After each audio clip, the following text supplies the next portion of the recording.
Thank you for being with me. We continue with habit number 4 from our book, The 7 Habits of Highly Effective People by Stephen R. Covey. This chapter is titled Think Win-Win.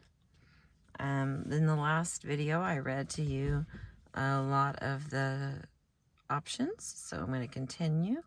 We got win-win or no deal.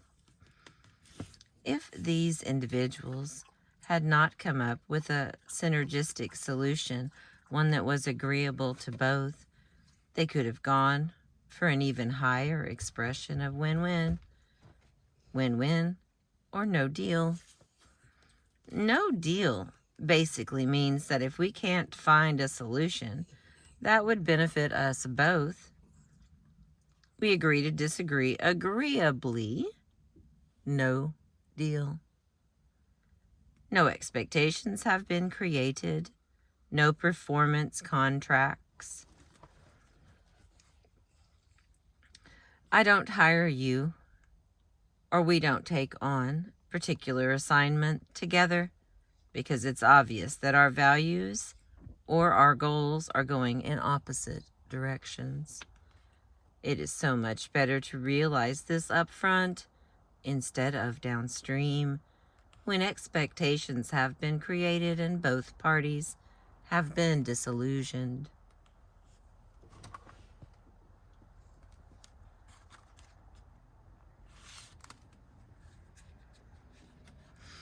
When you have no deal as an option in your mind, you feel liberated because you have no need to manipulate people, to push your own agenda, to drive for what you want.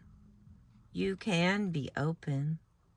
You can really try to understand the deeper issues underlying the positions. With no deal as an option, you can honestly say, I only want to go for win-win. I want to win and I want you to win.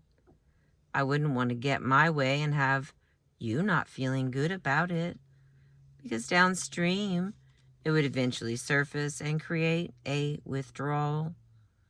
On the other hand, I don't think you would feel good if you got your way and I gave in. So let's work for a win-win. Let's really hammer it out. And if we can't find it, then let's agree that we won't make a deal at all. It would be better not to deal than to live with the decision that wasn't right for us both. Then maybe another time we might be able to get together. Sometime after learning the concept of win-win or no deal, the president of a small computer software company shared with me the following experience. We had developed new software which we sold on a 5-year contract to a particular bank. The bank president was excited about it, but his people weren't really behind the decision. About a month later, that bank changed presidents. The new president came to me and said, I'm uncomfortable with these software conversations. I have a mess on my hands. My people aren't all saying that they can't go through this. My people are all saying that they can't go through this, and I really feel I just can't push it at this point in time. My own company was in deep financial trouble. I knew I had every legal right to enforce the contract, but I had become convinced of the value of the principle of win-win. So I told him, we have a contract. Your bank has secured our products and our services to convert you to this program, but we understand that you're not happy about it. So what we'd like to do is give you back the contract, give you back your deposit, and if you are ever looking for a software solution in the future, please come back and see us. I literally walked away from an $84,000 contract. It was close to financial suicide. But I felt in the long run, if the principle were true, it would come back and it would pay dividends. 3 months later, a new president called me.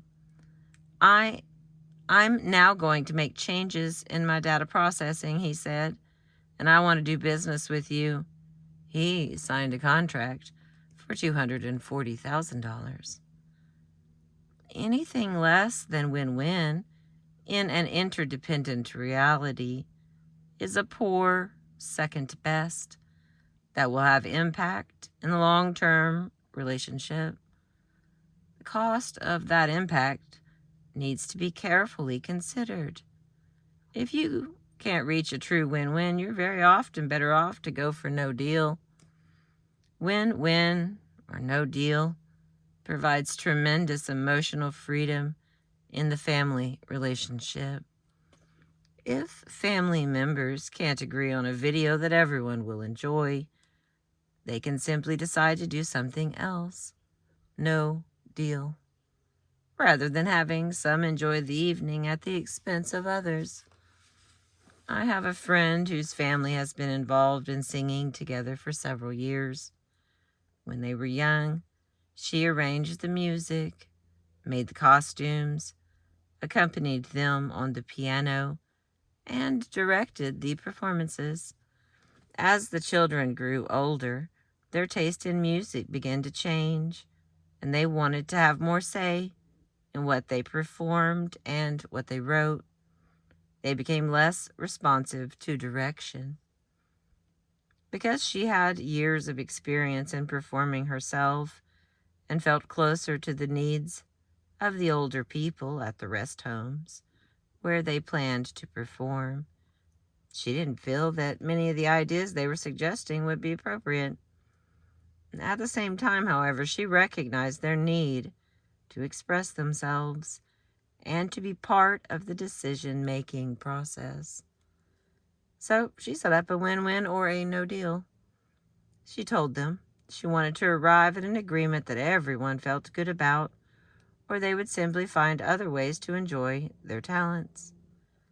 As a result, everyone felt free to express his or her feelings and ideas as they worked to set up a win-win agreement, knowing that whether or not they could agree, there would be no emotional strings. The win-win or no deal approach is most realistic at the beginning of a business relationship or enterprise. In a continuing business relationship, no deal may not be a viable option, which can create serious problems, especially for family businesses or businesses that are begun initially on the basis of friendship. In an effort to preserve the relationship, people sometimes go on for years making one compromise after another, thinking win-lose or lose-win, even while talking win-win.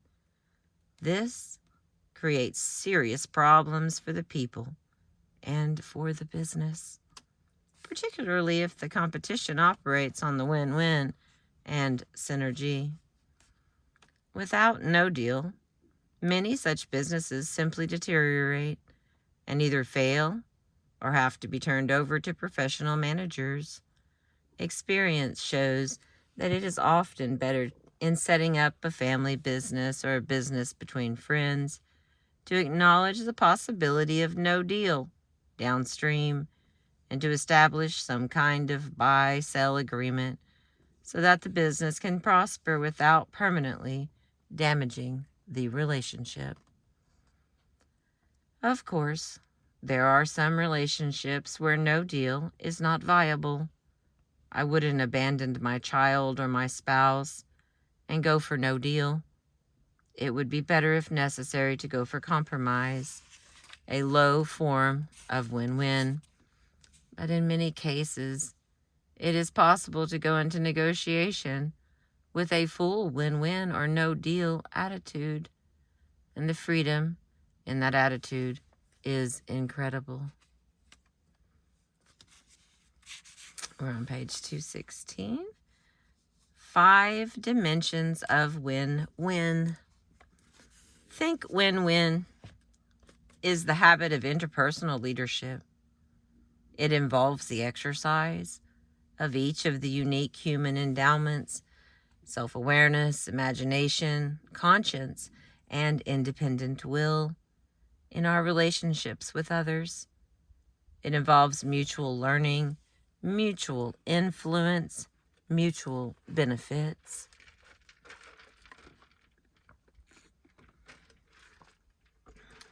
Excuse me. It takes great courage as well as consideration to create these mutual benefits, particularly if we're interacting with others who are deeply scripted in win-lose. That is why this habit involves principles of interpersonal leadership. Effective interpersonal leadership requires the vision, the proactive initiative, and the security, guidance, wisdom, and power that come from principle-centered personal leadership. The principle of win-win is fundamental to success in all our interactions, and it embraces 5 interdependent dimensions of life. It begins with character and moves toward relationships, out of which flow agreements. It is nurtured in an environment where structure and systems are based on win-win, and it involves process. We cannot achieve win-win ends with win-lose or lose-win means. The following diagram shows how these 5 dimensions relate to each other. All right. Here we go. Okay, let's see. Okay, now let's consider each of the 5 dimensions in turn. Character.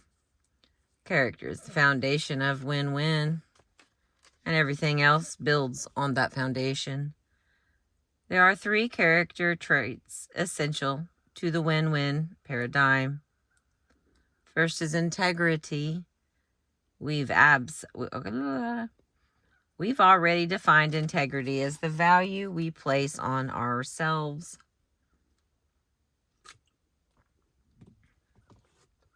Habits 1 and 2 and 3 help us develop and maintain integrity as we clearly identify our values and proactively organize and execute around those values on a daily basis.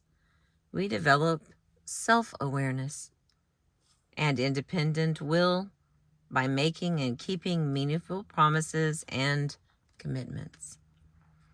There is no way to go for a win in our own lives if we don't even know, in a deep sense, what constitutes a win, what is, in fact, harmonious with our innermost values.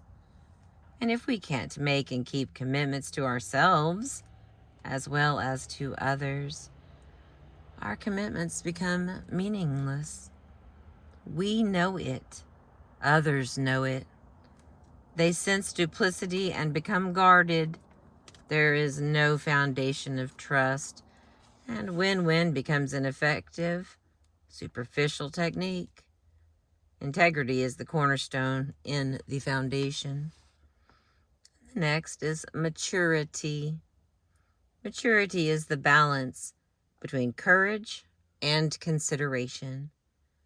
If a person can express his feelings and convictions with courage, balanced with consideration for the feelings and convictions of another person, he is mature, particularly if the issue is very important to both parties. If you examine many of the psychological tests used for hiring, promoting, and training purposes, you will find that they are designed to evaluate this kind of maturity. Whether it's called the ego, strength, empathy, balance, the self-confidence, respect for others, balance, the concern for people, concern for tasks, balance, I'm okay, you're okay, in transactional analysis language, or 9.1, 1.9, 5.5, 9.9 in management grid language.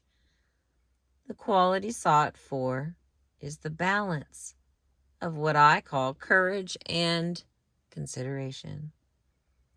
Respect for this quality is deeply ingrained in the theory of human interaction, management, and leadership. It is the deep embodiment of the P/PC balance.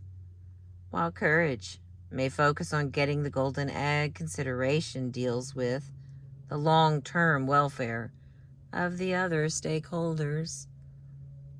The basic task of leadership is to increase the standard of living and the quality of life for all stakeholders. Many people think in dichotomies, in either or terms. They think if you're nice, you are not tough. But win-win is nice and tough. It's twice as tough as win-lose. To go for win-win, you not only have to be nice, you have to be courageous. You not only have to be empathetic, you have to be confident. You not only have to be considerate and sensitive, you have to be brave. You do that to achieve that balance between courage and consideration. How will I think? Win, lose? I'll be strong and ego-bound.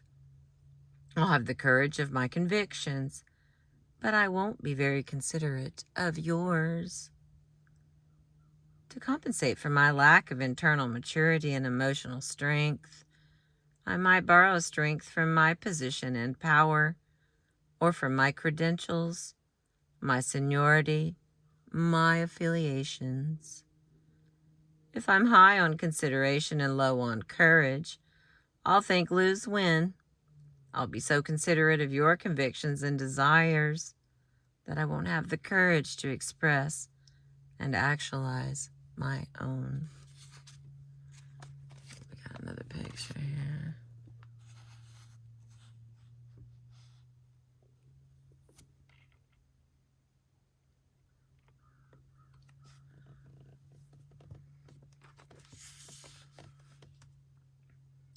High courage and consideration are both essential to win-win. It is the balance that is the mark of real maturity. If I have it, I can listen. I can empathetically understand, but I can also courageously confront.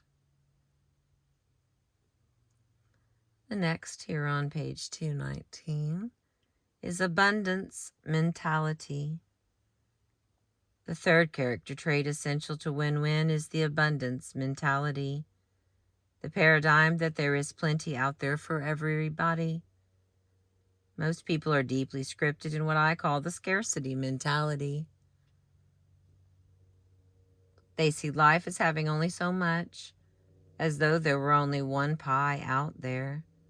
And if someone were to get a big piece of the pie, it would mean less for everybody else. The scarcity mentality is the zero-sum paradigm of life. People with a scarcity mentality have a very difficult time sharing recognition and credit, power, or profit, even with those who help in the production. They also have a very hard time being genuinely happy for the successes of other people, even and sometimes especially members of their own family or close friends and associates. It's almost as if something is being taken from them when someone else receives a special recognition or windfall gain or has remarkable success or achievement. Although they might verbally express happiness for others' success, inwardly, they are eating their hearts out. Their sense of worth comes from being compared and someone else's success, to some degree, means their failure. Only so many people can be A students. Only one person can be number one. To win simply means to beat. Often people with a scarcity mentality harbor secret hopes that others might suffer misfortune. Now, not terrible misfortune, but acceptable misfortune that would keep them in their place. They're always comparing, always competing. They give their energies to possessing things or other people in order to increase their sense of worth. They want other people to be the way they want them to be. They often want to clone them, and they surround themselves with yes people, people who will not challenge them, people who are weaker than they are. It is very difficult for people with a scarcity mentality to be members of a complementary team. They look on differences as signs of insubordination and disloyalty. The abundance mentality, on the other hand, flows out of a deep inner sense of personal worth and security. It is the paradigm that there is plenty out there and enough to spare for everybody. It results in sharing of prestige, of recognition, of profits, of decision making. It opens possibilities, options, alternatives, and creativity. The abundance mentality takes the personal joy, satisfaction, and fulfillments of habit 1, 2, and 3 and turns it outward, appreciating the uniqueness, the inner direction, the proactive nature of others. It recognizes the unlimited possibilities for positive interactive growth and development, creating new third alternatives. Public victory does not mean victory over other people. It means success in effective interaction that brings mutually beneficial results to everyone involved. Public victory means working together, communicating together, making things happen together that even the same people couldn't make happen by working independently. And public victory is an outgrowth of the abundance mentality paradigm. A character rich in integrity, maturity, and the abundance mentality as a genuineness that goes far beyond technique or lack of it in human interaction. One thing I have found particularly helpful to win-lose people in developing a win-win character is to associate with some model or mentor who really thinks win-win. When people are deeply scripted in win-lose or other philosophies and regularly associate with others who are likewise scripted, they don't have much opportunity to see and experience the win-win philosophy in action. So I recommend reading literature such as the inspiring biography of Anwar Sadat, In Search of Identity, and seeing movies like Chariots of Fire or plays like Les Miserables.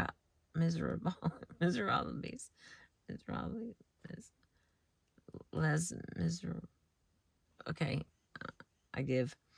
That expose you to models of win-win. But remember, if we search deeply enough within ourselves beyond the scripting, beyond the learned attitudes and behaviors, the real validation of win-win, as well as every other correct principle, is in our own lives. Okay, the next part starts with relationships, and it's just the continuation. I believe that it will be the final part of habit 4. I don't know, it keeps on going here. We are on page 220 and we've got to get to 234. So I'll try to fit that last one on one. Thank you for being with me. I appreciate you.